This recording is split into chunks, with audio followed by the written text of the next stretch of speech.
هلو. بعد 2 ساعت 4 ساعت قطع میشه، آبم که قطع میشه، اینترنت هم که قطع میشه.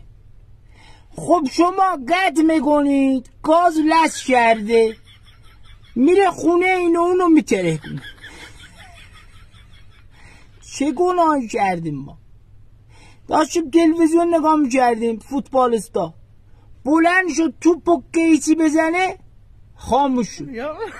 به من زنگ زده داداش موندم این بالا.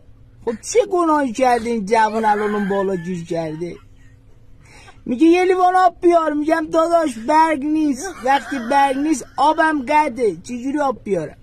میگه فدات بشم اینجا هوا هم خوب نیست، دارم خفه میشم. خب این جوان گناه داره، آهش ما رو میگیره.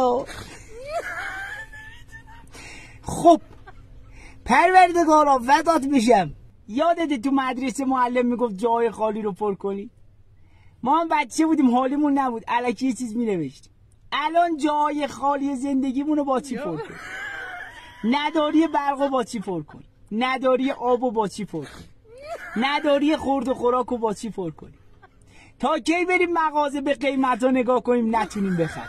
تا کی از جلو قصابی رد بشیم گوشتا رو آویزون کردن ببینیم نتونیم بخریم؟ انقدر گوش نخوردیم رد میشیم شبیه این زامبیا دوست داریم اینو اونو بگیریم بخوریم.